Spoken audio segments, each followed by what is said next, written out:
Friends, welcome to my channel. और आज हम डिस्कस करने वाले हैं पाइवट टेबल पे। इसके लिए हम एक कस्टमर लिस्ट ले रहे हैं। तो जैसे मैंने यहाँ पर कस्टमर लिस्ट यूज़ की है, इस पे हमें कुछ फ़िल्टर लगाने हैं जो कंडीशन बेस्ड है। और जैसे कि इस लिस्ट पे कुछ पर्टिकुलर चीज़ें इनबिल्ट आ रही हैं और यहाँ पे एक बटन है to use the pivot mode system in business central, और इस बटन का नाम है एनालाइज और to view in analysis mode. अगर पहले से कोई फ़िल्टर लगे हैं तो आप उन्हें रिमूव कर दीजिए। जैसे आप एक्सेल पे पाइवट टेबल यूज़ करते थे, बिल्कुल वैसा ही है। एक छोटी-सी रिपोर्ट कस्टमर के लिस्ट के बेसिस पर हम बनाना चाहते हैं। हम एक अपना व्यू देख रहे हैं कि इससे इस पर्टिकुलर रिक्वायरमेंट को हम पूरा कर सकें। तो हमारी रिक्वायरमेंट क्या है कि हम चाहते हैं कि कुछ पर्टिकुलर कस्टमर के नेम के बेसिस पर हम उसका ड्यूज़ जान सकें। अब जैसे बैलेंसेस ड्यूज़, इतनी चीज़ें आ गई। अब 10, 20, 50 जितनी बड़ी आपकी कस्टमर लिस्ट होगी, 1000, लाख, आपको पर्टिकुलर डेटा ढूँढने में मेहनत करनी पड़ेगी। तो अब हम क्या करते हैं, मान लो मुझे एक लोकेशन का बेसिस पे चाहिए है और ये रिपोर्ट हम लोकेशन के बेसिस पे बनाने वाले हैं।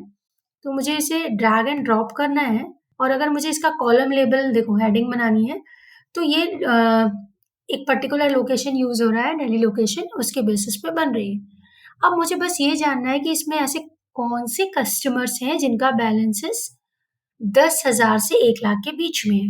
तो जब ये आप पाइवट मोड यूज़ करते हो, यहाँ आप सर्च ऑप्शन भी यूज़ कर सकते हो, स्क्रॉल कर सकते हो। ये आपके कॉलम्स को दिखा रहा है। रो में कॉलम्स नेम ऐड हुए हैं, वैल्यूज़ में ऐड हुए हैं, ड्रॉप एंड ड्रैग ऑप्शन है, प्लस आप टिक करोगे तो ऑटो ऐड भी होंगे और कॉलम का लेबल आप खुद ड्रॉप एंड ड्रैग कर सकते हो।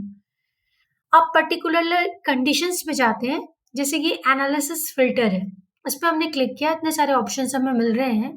अभी हमें बैलेंसेस ड्यू यूज़ करना है या आप पर्टिकुलरली पहले नाम भी देख सकते हो कि इस पर्सन का बैलेंसेस ड्यूज़ क्या है।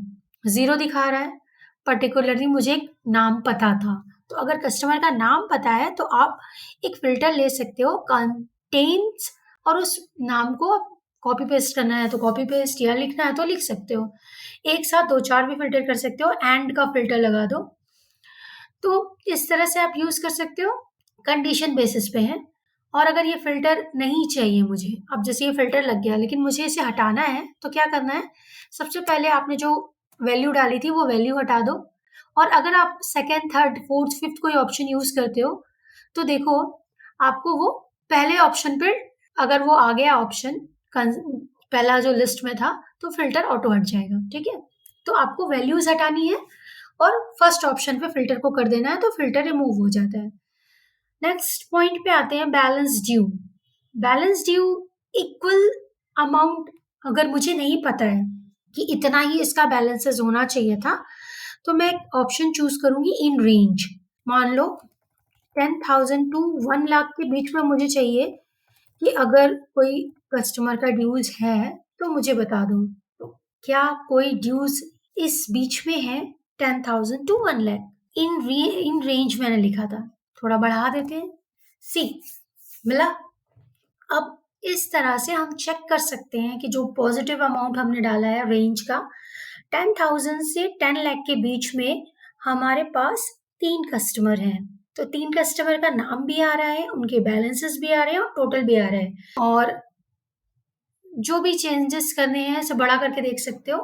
तो इस तरह से फ़िल्टर आपको स्क्रीन पे ही दिख जाएगी, टोटल रोज़, टोटल फ़िल्टर जो भी है। तो इस तरह से आप इसे यूज़ करो और आपकी जो भी कंडीशंस हैं वो कंडीशंस आप लगाओ।